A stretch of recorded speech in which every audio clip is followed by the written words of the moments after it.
If I speak in Telugu, everybody will stop crying and start laughing. ఒకవేళ నేను తెలుగులో మాట్లాడితే అందరూ ఏడవటం మానేసి నవ్వుతారు.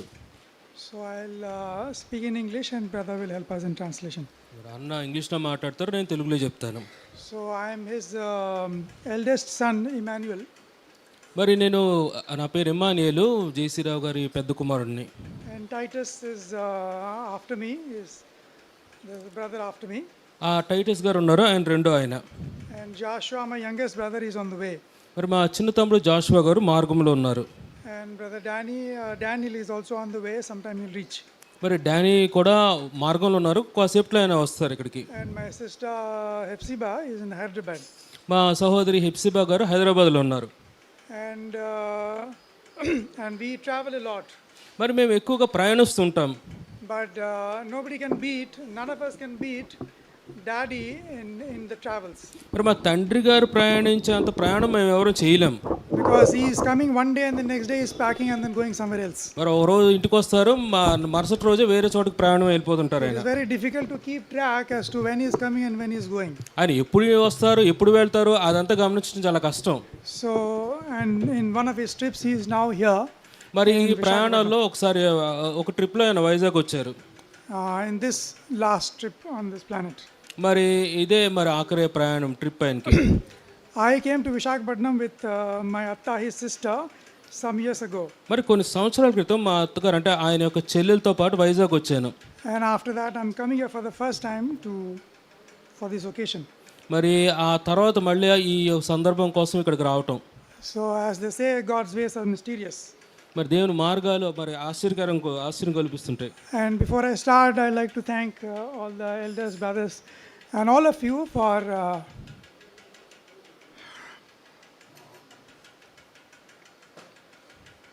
taking care of my dad. మరి ఆరంభించక ముందు ఇక్కడ ఉన్న పెద్దలు సహోదరులందరికీ వందనాలు తెలుసు, ఎందుకంటే మా తండ్రి గారిని జాగ్రత్త చూసుకున్నారు మీరు. And I know the whole night you've been awake and singing songs and in ministry. మరి ఆ రాత్రంతా మీరు మేలుకుగా ఉండి పాటలు పాడుతూ ఉన్నారు, దాన్ని బట్టి వందనాలు. And so as I said, my dad is we call him a frequent flyer. He keeps traveling. మరి చెప్పిన విధంగా మా తండ్రి గారు అలా ప్రయాణిస్తూ ఉంటారు. And when Luke Babai called me at about 1:15 yesterday. మరి నిన్న దాదాపు 1:15 లూక్ బాబాయ్ గారు కాల్ చేసినప్పుడు And he said he's got fever. ఆయన చెప్పారు ఆయనకు జ్వరం ఉందని. And then dad took the phone and he said, Immi, నాకు బాలేదు and I'm cutting short my travel and I'm coming tomorrow and at 7:15 p.m. ఆయన ఏమన్నారంటే, ఇమ్మి మరి నాకు అనారోగ్యంగా ఉంది కాబట్టి నేను ప్రయాణం మార్చుకొని రేపు దాదాపు 7:15 కల్లా Delhi వచ్చేస్తానన్నారు. So that is my last words from my father. మరి నా తండ్రి గారితో చివరి మాటలు నాకు అవే. But I did not panic. I did not even, to be honest, I didn't pray about it. మరి దాని గురించి నేను చింతించలేదు, దాని గురించి నేను ప్రార్థన కూడా చేయలేదు. It's because all of us, all the 5 siblings, brothers and sisters, we feel that he is the strongest amongst us. మరి మా 5 అన్నదమ్ములు మా సహోదరు మేము ఏమనుకుంటారంటే మా అందరికంటే ఆయన బలవంతుడు. Because he is like traveling all the time and he is fit. మరి He's fit, he's healthy. మరి ఆయన చాలా ఆరోగ్యంగా ఉన్నారు అని మేము అనుకుంటాం. He got attacked by corona twice. ఆయనకి 2 సార్లు కరోనా వచ్చింది. And he came out of it with no side effects. మరి ఎటువంటి సైడ్ ఎఫెక్ట్స్ లేకుండా ఆయన కరోనా నుంచి బయటపడ్డారు, స్వస్థ. And he is running with a pacemaker in his heart.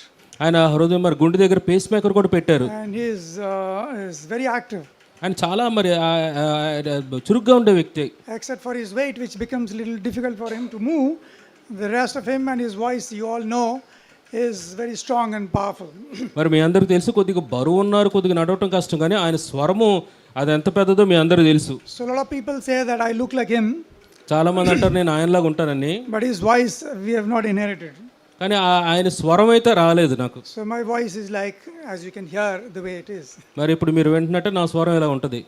And a lot of people from the security guard, when I call, they say good morning ma'am. ఆ security గార్డులు ఎవరైనా call చేసి good morning madam అంటారు. So that's how my voice is. నా స్వరం అలాగ ఉంటుంది. మరి very unlike my father. మరి మా తండ్రి గారు లాగా ఉండదు. So I was saying that he was very strong and healthy. మరి ఆయన చాలా మరి బలంగా ఉంటారు, చాలా ఆరోగ్యంగా ఉంటారు. But God's in His own mysterious way and His manifold wisdom chose the 7th of April 2026 to take him. మరి దేవుడు తన జ్ఞానం ప్రకారము ఆయన సమయంలో మరి 7వ తారీఖు ఏప్రిల్ మరి ఆయన తీసుకుని వెళ్ళిపోయి ఉన్నారు. And after many travels around the globe, he is resting here. మరి ప్రపంచంలో ఎన్నో ప్రదేశాలకు ప్రయాణించిన తర్వాత ఆయన ఇక్కడ విశ్రాంతి తీసుకుంటున్నారు. And he was planning in the month of May and June also. మరి మే నెలలో జూన్ నెలలో కూడా ఆయన పరిచర్య కోసం మరి ప్రణాళికలు వేసుకున్నారు. And his calendar is very busy. ఆయన క్యాలెండర్ చూస్తే చాలా మరి బిజీగా ఉంటుంది అది. And we also felt that at 85 not many people are active like him. మరి మేము చూస్తాం కదా 85 అంటే 80 సంవత్సరాలప్పుడు ఇంత చురుగ్గా ఎవరు ఉండరు. In fact, in June he would have been 86. అంటే బతుకుంటే ఈ జూన్కి ఆయన 86కి వచ్చిండేవాళ్ళు. So we felt that his movements in his traveling keeps him fit and healthy. కాబట్టి ఆయన ప్రయాణించే విధానం చూసి ఆయన మంచి ఆరోగ్యంగా ఉన్నారు, ఫిట్గా ఉన్నారు అనుకున్నాం. And when he is with people like you, he gets energized. మరి మీకు ఇలాంటి ప్రజల మధ్య ఆయన ఉన్నప్పుడు ఆయన ఎంతో మరి బలవంతుడు, శక్తి వచ్చేస్తుంది ఆయనకి. So anyway, we could not stop him, but we were happy about that. మరి మేము ఆయన్ని వెళ్లకుండా ఆపలేము, కానీ దాన్ని బట్టి మేము చాలా సంతోషిస్తున్నాం. So he, but as I said, God chose to take him on that particular day, yesterday. మరి ఇంకా దేవుని యొక్క ఉద్దేశం, దేవుడు ఆ దినాన్న ఆయన తీసుకెళ్ళిపోవటం అది ఆయన ఎన్నుకున్నది. And you're privileged, as brother said, that you hear the last messages from him in this maybe hall, I don't know, in this hall he spoke? Okay, in this upper hall he spoke, and you are privileged, those of you who could attend, to hear his last messages. మరి ఆయన చెప్పిన వర్తమానాల్లో చివరి వర్తమానాలు పై హాల్లో విన్నాం మనం దాన్ని. మరి ఆ యొక్క మరి ధనిలు మనం అంటే we got that privilege. And I don't know how many times you heard his messages. మరి ఎన్నిసార్లు మీరు ఆయన వర్తమానాలు ఉన్నారో నాకైతే తెలియదు, కానీ And maybe his messages are on YouTube also. ఆయన వర్తమానాలు యూట్యూబ్లో కూడా ఉన్నాయి. So I'll tell you, like we know how his ministry is ended here. మరి ఆయన పరిచర్య అయితే ఇక్కడ ముగిసిపోయింది. But I like to tell you how it began. అది ఎలాగా ప్రారంభిందో చెప్తాను. But I think he also already told you, but I'll refresh your memory. ఆయన మీకు చెప్పే ఉంటాడు, కానీ మరొకసారి నేను గుర్తుకు తీసుకురావాలనుకుంటున్నాను. Because in the YouTube I hear he is talking about it. ఎందుకంటే ఆయన యూట్యూబ్లో ఆ విషయం మాట్లాడటం నేను విన్నాను. And it is the year 1990. మరి 1990వ సంవత్సరంలో In 1989 1989లో God called our mother. మా తల్లి గారిని దేవుడు పిలుచుకున్నాడు. In a very tragic train accident. మరి అంత బాధాకరమైన ట్రైన్ ప్రమాదంలో పిలుచుకున్నాడు ప్రభు. So after that, and the next year, మరి ఆ మరుసటి సంవత్సరం just to change of location, other things, Dad decided to send me and Titus to south. మరి ఆ ప్రదేశం మార్చడం కోసం నన్ను టై చేసి మరి దక్షిణ భారతదేశం పంపించారు ఆయన. So then we came to Badvel. దాన్ని బట్టి మేము బద్వేల్ వచ్చాం. Then we came to Kovur. Kovvur వచ్చాం తర్వాత. Where Rattamma was there, Daddy's sister. మరి అక్కడ మరి డాడీ వాళ్ళ చెల్లెలు ఉన్నారు. And we spent some days. కొన్ని దినాలు అక్కడ మేము గడిపాం. And then after a very nice food. అక్కడ మరి మంచి ఆహారం కలిగి ఉన్నాం. And I developed, it is not because of the food, but I had some problem in the stomach. మరి ఆ భోజనాన్ని బట్టి కాదు, కానీ నాకు కడుపులో వచ్చిన సమస్య మొదలైంది. And I had a train ticket was booked. మరి రైలు టికెట్ బుక్ అయింది. And but my stomach was not getting healed. అయితే ఈ కడుపు సమస్య తీరలేదు, ఇంకా తగ్గలేదు. And my Atama said, why don't you visit the hospital in Rajahmundry before you board the train tomorrow? మరి మా అత్త ఏమన్నారంటే, మరి ట్రైన్ ఎక్కక ముందు రాజమండ్రిలో హాస్పిటల్ ఎందుకు వెళ్ళకూడదు. So then I was taken there. I don't know if Abel Baba, Luke Baba or somebody must have taken me there. మరి అయితే నేను ఎవరో నన్ను తీసుకెళ్ళారు, హాస్పిటల్కి అయితే వెళ్ళాను. And the doctor examined my stomach. మరి డాక్టర్ గారు అక్కడ నా కడుపుని పరీక్షించారు. And he said, if you'd got onto the train tomorrow, doctor గారు ఏమన్నారంటే, ఒకవేళ రేపుగా నువ్వు ట్రైన్ ఎక్కితే a dead body would have reached Delhi. అక్కడ ఢిల్లీకి డెడ్ బాడీ అంటే చనిపోయిన శవం వెళ్తుంది అన్నారు. Because the appendix in my stomach had already burst. ఎందుకంటే కడుపులో అపెండిక్స్ అని ఉంటుంది, అదేదో పేలిపోయింది అది. And I don't know, maybe I have a high threshold of pain. I can manage a lot of pain, so I didn't feel it. మరి అయితే నేను ఎంత నొప్పైనా భరించగలను కాబట్టి నేను అది అంత గమనించలేదు నేను. It had burst, and doctor said a lot of people die out of this pain only. మరి ఆ యొక్క బర్స్ట్ అయిపోయింది కాబట్టి డాక్టర్లు అన్నారు చాలా మంది ఈ నొప్పితోనే చనిపోతారు. So obviously the train ticket was cancelled, and I was admitted in the hospital. మరి వెంటనే నేను ఏం చేశానంటే ఆ ట్రైన్ టికెట్ క్యాన్సిల్ చేసుకుని హాస్పిటల్కి అడ్మిట్ అయిపోయాను. And there was no WhatsApp, there was no phones, there was no YouTube. So they called my dad, మరి అది నెల ఫోన్లో ఉండే యూట్యూబ్ లేదు. మరి మా డాడీని పిలిచారు. and then he must have come by train, I think Dakshin Express, మరి దక్షిణ ఎక్స్ప్రెస్కి వచ్చినట్టున్నారు. and he came to Kovur. ఆయన కొవ్వూరు వచ్చారు. He was on a job that time, ఆ సమయంలో ఆయన జాబ్ చేస్తున్నారు. and he came to the room, ఆయన రూమ్కి వచ్చారు, hospital room, ఆ హాస్పిటల్ రూమ్కి వచ్చారు. and then I became some 70 kgs to I became some 53 kgs. మరి 53 కేజీల బరువు ఉన్నాను అప్పుడు. My weight was lost completely. I became like very thin. మరి దాన్ని కొన్ని సమస్యను బట్టి నా బరువు అంతా తగ్గిపోయింది, నేను బాగా చిక్కిపోయాను. And dad saw, and he was like very shocked, and but he didn't show it. He was shocked, but he didn't show the pain. మరి మా డాడీ గారు మరి అది షాక్ గురైన గారు అది ఆ పెయిన్ చూపించలేదు. నొప్పి చూపించలేదు, డాడీ చూపించలేదు. మా డాడీకి చూపించలేదు. Yeah, so then me and Titus and him were there, నేను టైటస్ అక్కడ ఉన్నాము. and the whole village would come to the room. మరి గ్రామం అంతా పల్లెటూరుకి వచ్చింది, ఆ రూమ్కి వచ్చింది. And while I would be on a glucose, నేనేమో గ్లూకోజ్ అంటే సెలైన్ పెట్టున్నారు. the whole room was be filled with food, biryani and crabs and rasam and all these things. People are having a lot of nice food. I was on a glucose. మరి నాకేమో saline glucose పెట్టారు. అయితే వచ్చిన వారు అంతా బిర్యానీలు ఆహార పదార్థాలు ఆ గదిలో తెచ్చిపెట్టి ఉన్నారు. And it was a joyous occasion except for my glucose. మరి ఆ గ్లూకోజ్ తప్పిస్తే ఎంతో సంతోషకరమైన విషయం అది. And the surgery happened. మరి ఆ తర్వాత ఆపరేషన్ జరిగింది. And that night I also had, even though I was born again that time, ఏదో నన్ను తిరిగి జన్మించినట్టు అనిపించింది ఆ రాత్రి I నాకు. was born again already, నిజంగా నేను తిరిగి జన్మించాను, already before. దాని ముందు తిరిగి జన్మించాను. But that night, కానీ ఆ రాత్రి when I was alone in the hospital, and I was not sure will I make it to the next day. మరి మరుసటి రోజు వెళ్తాను లేదో నాకు తెలియదు మరి. But I committed myself to God. అయితే దేవునికి నన్ను నేను అప్పచెప్పుకున్నాను. Not sure if I will make it to the next day or not. That's why I committed myself afresh. కాబట్టి నేను దేవునికి ఏ విధంగా సమర్పించుకున్నట్టు వచ్చేదానికి మరి వెళ్తానో లేదో నాకు తెలియదు. But God's plan, in His own way, He healed me. అయితే దేవునికి తన సొంత ప్రణాళికలు అయితే ఉన్నాయి. But if you remember, the point I was trying to say is Dad's ministry of beginning. అంటే నేను ఏం చెప్తానంటే మా డాడీ యొక్క పరిచర్య ప్రారంభ దినాలు. So he came to the room and he spent a lot of time. మరి ఆయన రూమ్కి వచ్చారు, చాలాసేపు రూమ్లో గడిపారు. But a lot of people in the villages, you would call him and he would go and minister the word. అయితే అనేక మంది ఆ గ్రామాల నుంచి వచ్చిన వాళ్ళు ఆయన పిలిచేవాళ్ళు, ఆయన వాళ్ళ దగ్గరికి వెళ్ళి మరి వాక్యం చెప్తుండేవాళ్ళు. And then that is when I think where he started ministering more and more in neighboring villages. నేను అనుకుంటాను, అప్పటి నుంచి అనుకుంటాను ఆ చుట్టుపక్కల గ్రామాల్లో మరెక్కువగా ఆయన పరిచయం చేశారు. And that is the time మరి ఆ సమయంలో he wrote the song that I don't know how many of you know that. మరి అప్పుడే ఆయన పాట రాశారు. మీరు ఎంతమందిగా అయితే తెలుసో తెలీదో. Can you guess the song that he wrote in that hospital? ఆ హాస్పిటల్లో రాసిన పాట ఏంటో తెలుసా మీకు? హల్లెలూయా పాడదా ప్రభు నిన్ను కొనియాడదా. So that song was written because I was in the hospital. అంటే ఆ విధంగా హాస్పిటల్లో ఉన్నప్పుడు ఆ పాట ఆయన రాశారు. So his journey began. ఆయన ప్రయాణం మొదలైంది. Writing songs.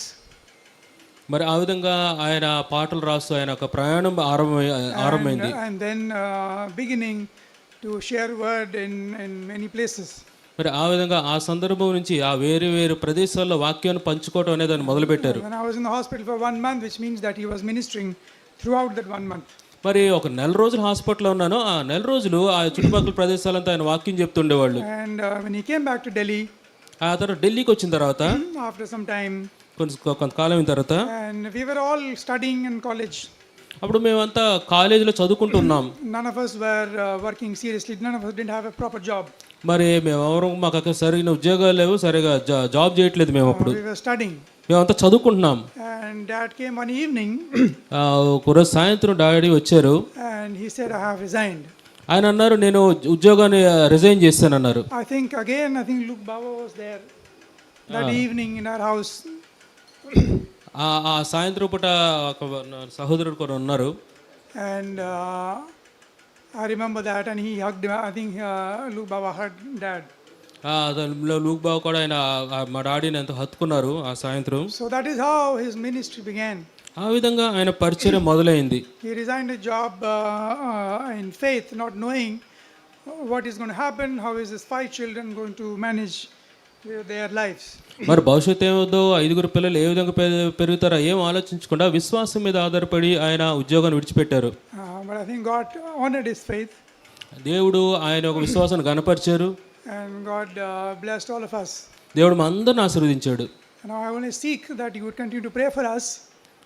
మీరు దయచేసి మా కోసం అలా ప్రార్థనలు కొనసాగించండి. That we might walk in the footsteps of the Lord Jesus Christ. మరి ప్రభు యేసుక్రీస్తు వారి అడుగుజాడల్లో మేము నడుచులాగా మా కోసం ప్రార్థన చేయండి. That we might work for the expansion of his kingdom.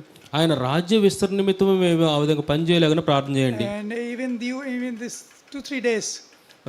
ఈ 2-3 దినాల్లో కూడా every aspect of this ministry might be done according to the will of God and according to his order and for his glory. ఆయన చిత్త ప్రకారం ఆయన మార్గాల్లో ఆయన మహిమార్థమై పరిచర్య జరగాలని ప్రార్థన చేయండి. And before I end, I'll just like to, because it's being streamed, I'll just like to say what we know of the next 2 days.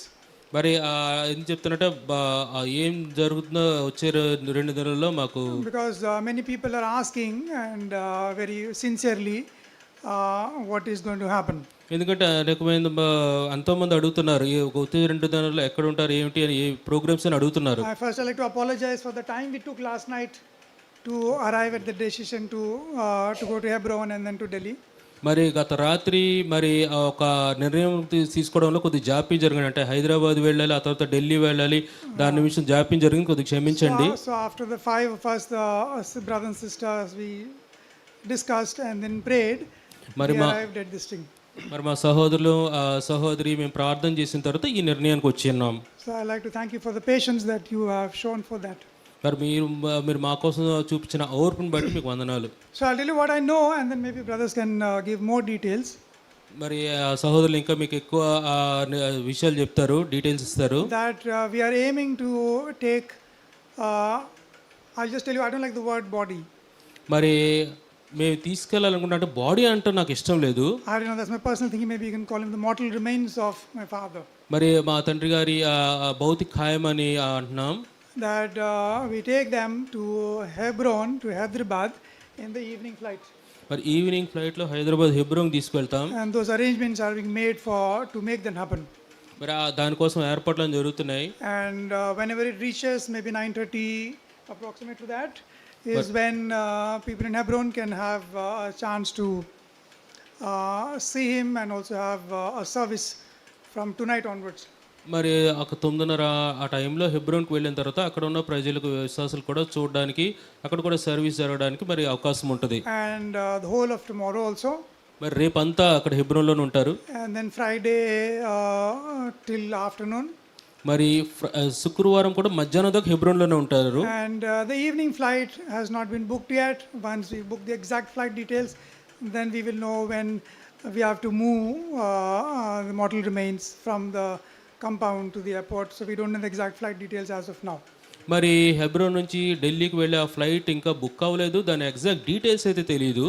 But we'll work it out and then please bear with us and follow whoever you follow for the exact details. అయితే దయచేసి మీరు గమనిస్తుండండి, మేము ఆ flight book అవ్వగానే మేము మీకు ఆ విషయాలు అందజేస్తాం. And then we like to take him to Delhi. ఆ తర్వాత మేము ఢిల్లీకి తీసుకెళ్ళాలనుకుంటున్నాం. And then the plan is to keep him in the mortuary on Delhi on Friday night. మరి ఫ్రైడే నైట్, శుక్రవారం నైట్ ఢిల్లీలో మార్చిలో ఉంచాలనుకుంటున్నాం. And on Saturday morning. ఆ తర్వాత శనివారం ఉదయాన్న. And unfortunately we don't have places like this in Delhi. విచారకరమైన విషయం ఏంటంటే ఢిల్లీలో ఇలాగా విశాలకరమైన ప్లేసెస్ ఉండవు మాకు. And we are looking for a place where a lot of people can gather and have a service. మరి అనేక మంది వచ్చి ఈ కార్యక్రమం చూచలాగా ఒక మంచి ప్రదేశాన్ని మేము వెతుకుతున్నాం. So it's still brothers are sitting as we speak now to organize those things. కాబట్టి సహోదరులు అక్కడ ఈ ప్రదేశాలన్నింటినీ వెతుకుతున్నారు, చూస్తున్నారు. And those details also will be given for those who are watching on YouTube. మరి ఎవరైతే యూట్యూబ్లో చూస్తారో ఆ వివరాలన్నీ మేము చెప్తాం. So please wait for confirmed official duty details. కాబట్టి అఫీషియల్గా మేము ఆ విషయాలు చెప్పే వరకు దయచేసి వేచి ఉండండి. And our desire, and I think our father's desire was him that he be buried in Delhi. మరి మా తండ్రి గారి యొక్క ఆశ, మా ఆశ ఏంటంటే ఢిల్లీలో పాతి పెట్టాలని. Because in Delhi is where my mother is also buried. ఎందుకంటే ఢిల్లీలో మా తల్లిగారిని కూడా పాతి పెట్టారు. And we believe that the same grave can be used for my father. మేము అనుకుంటాము అదే ఒక సమాధిలో మా తండ్రి గారిని కూడా పెట్టొచ్చని. That is also, the brothers have gone there to confirm that. అయితే మా సహోదరులు వెళ్ళారు అది ఆ నిర్ణయం అది నిశ్చయపరచుకోవడానికి. So because of all these, we will not be able to give a confirmed time sheet of exact details. మరి వీటన్నిటిని వల్ల మేము ఎగ్జాక్ట్గా ఆ సమయం మీకు చెప్పలేకపోతున్నాం. So our only request is to please bear with us, and the brothers who are in charge here and then maybe later Hebron can give us more specific details, and then Delhi also will come, and then once I know also, then maybe I can share exact details. కాబట్టి దయచేసి ఇక్కడ ఉన్న సహోదరులు హెబ్రోన్ సహోదరులు దశ వేచి ఉండండి, మేము ఆ నిర్ణయాలన్నీ మేము మీకు చెప్తాం. Okay, as a family we didn't have the time to even grieve together or share the pain, మరి కుటుంబంగా మేమంతా ఒక చోట కలిసి ఆ బాధను పంచుకోవడం కూడా మాకు సమయం లేదు. because it's been like a roller coaster, or been like very hectic from the time we heard the news. మరి మా వార్త విన్నప్పటి నుంచి ఎంతో మరి బిజీగా మరి మేము అటు ఇటు రావటం ఇందులోనే నిమగ్నం అయిపోయాం. But it is fair because Dad is loved everywhere in the world, and including children of God here. ఎందుకంటే మా తండ్రి గారిని ఈ భూలోకంలో ఉన్న విశ్వాసాలను ఎంతో ప్రేమించారు, ఇక్కడ ఉన్న వాళ్ళు కూడా మీరు ఎంత ప్రేమిస్తున్నారు. So we accept that Dad doesn't just belong to us, but to all of you guys, all of you. మరి దీన్ని బట్టి మా డాడీ మాకు చెందినవాడు అని మేము అనుకోం, కానీ అందరికీ చెందినవాడు అని మేము అనుకుంటాం. So I'd like to thank all of you for being with him and looking after him all these days, and even the night vigil and all this time now. మరి ఆయనతో పాటు ఉన్నందుకు, ఆయన చూసుకున్నందుకు, నేను రాత్రి కూడా మీరందరూ అలా మెలకుగా ఉన్నందుకు మీకు వందనాలు. So as requested, continue to pray for us. దయచేసి మా కోసం ప్రార్థన మీరు కొనసాగించండి. And also for the ministry in Delhi. మరి ఢిల్లీలో జరిగే పరిచయ నిమిత్తం కూడా ప్రార్థనలు జ్ఞాపకం ఉంచుకోండి. So pray for us, and if I don't mind, can I ask to sing that song I like to hear? దయచేసి మా కోసం ప్రార్థన చేయండి. Maybe one or two verses somebody can sing. దయచేసి ఆ పాటని ఎవరో ఒకటి రెండు వచనాలు మీరు ఏమైనా పాడతారు అని ఆశిస్తున్నాం. If there is time, brother can decide. సమయం ఉంటే పాడొచ్చు. One or two verses depending upon the time. ఒకటి రెండు వచనాలు సమయాన్ని బట్టి ఆ పాటలో పాడుతుంది. So I thank you once again and praise the Lord and pray for us. మరొకసారి మీకు వందనాలు. మీ ప్రైజ్ ది లార్డ్.